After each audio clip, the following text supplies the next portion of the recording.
Hi, this is Johns Hopkins, and we're back with another of our 5 Minute Histories with Baltimore Heritage. Welcome back to my living room in this time when we're still all supposed to be staying home. Yesterday we talked about Clifton Mansion, and I think today we're going to head back over to Clifton Park and talk about two other really neat places over there. Let's actually begin with the Clifton Park Gardener's Cottage. And we talked yesterday about how Johns Hopkins, the philanthropist, had a fantastic mansion, a summer home mansion. And he definitely was a Quaker, but he definitely was not the sort of stereotypical Quaker living a simple life. In addition to his mansion, he had his grounds of the Clifton estate had manicured lawns and trimmed bushes. It had lots of statuary. It had ponds with swans. It had everything, and at the center of that was the head gardener. And we're taking a look today at his house, the gardener's cottage. And in fact, before we go any further, let me read to you a quote from Andrew Jackson Downing, the famous Victorian-era landscape architect. And the quote is great. How I found it, I think, is almost as great.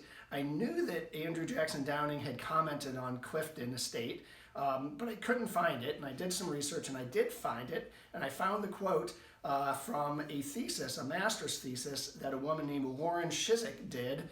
She did her master's thesis on archaeology in Clifton Park, and many of you may know Lauren. She's now with the city's Historic Preservation Commission with CHAP, and she actually recently got married, or not too long ago got married at Clifton Park. So I think her love of Clifton runs as deep as anybody. So thanks, Lauren. Let me read this quote. Here's from Andrew Jackson Downing in 1859.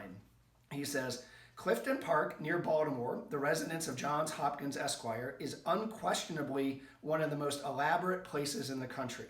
We remembered no other where, in addition to a fine and costly house, there is so large a range of glass, with such diversified and extensive grounds, the varieties of trees, shrubs, walks, lawns, large pieces of ornamental water containing numerous islands planted with masses of rhododendron and evergreen shrubs, and connected by appropriate and tasteful bridges, are all certainly much in advance of any other place we know." So Clifton clearly was on the cutting edge, and the gardener's cottage was where it was all happening. The gardener's cottage remained in use throughout Hopkins's life, and even survived the transition when the trustees of Hopkins sold the property to the city in 1894 for $1 million. Hopkins had envisioned his estate as being the home for the university and the hospital. His trustees thought otherwise and had their way ultimately. And so they sold the estate in 1894 to the city. The gardener's cottage kept in use. It was sort of the head of the horticultural part of the park. The city, when they acquired the park, engaged the landscape architecture firm of Frederick Law Olmsted to do some designs. And eventually the park got a wonderful swimming pool, an enormous swimming pool, as well as, I think in 1915 or maybe 1916, the city's first golf course. And the gardener's cottage became the head of the citywide horticultural division, with its greenhouses used to plant little sprouts and saplings for parks all over the city.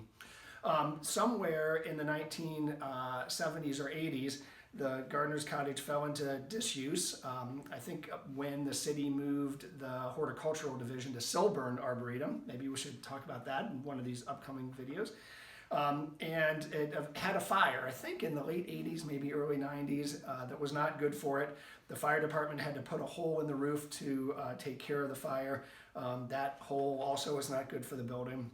But on a much more upbeat note, just last week, the Friends of Clifton Mansion had funded the stabilization of the gardener's cottage, and that's now complete. It withstood the high winds we've been having, and we're now all looking forward to the next phase, which is restoration of the building.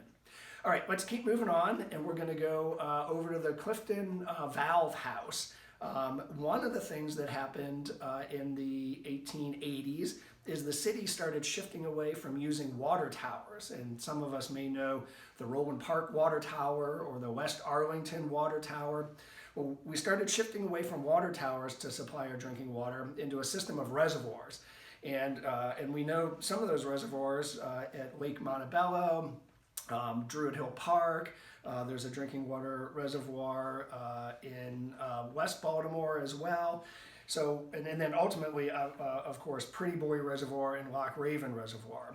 With those intact, we didn't need our water towers, but we did need these smaller in-town lakes, and one of those was Lake Clifton, which was built in 1888, but preceded by a year, 1887, was the Valve House. And the Valve House was just a functional building. It contained 8 enormous valves to regulate water that flowed from Lake Montebello downhill into Lake Clifton.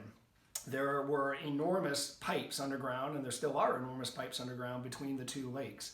And the valves were lifted up or put down to regulate the water. If you look at the Valve House, it's just a functional building, but it really is at the height of civic architecture. Imagine what we would build as a city or as in any city to just a functional little building to regulate the up and down of valves. Would probably make it a concrete cube with a door in it, and that was it. But look at what the city built in 1887. The lake was eventually drained in the 1960s. It made way for Lake Clifton High School, I believe, and somebody may correct me on this, but I believe it was the largest high school in the country when it was built in the early 1970s. And the Valve House then was no longer needed, and it sat empty until the 1970s when some vandals broke some of the wonderful stained glass windows. But the good news is structurally, it looks in pretty rough shape, but structurally it's still pretty solid. It more or less hasn't changed in 40 or 50 years. There have been various interests in redeveloping it over the last, say, decade. I don't think any of those have stuck as of yet, but we're all gonna hope that it hangs in there a little longer and finds a good new use. All right, I think we'll wrap up for today, and I hope to see you tomorrow. Thanks again.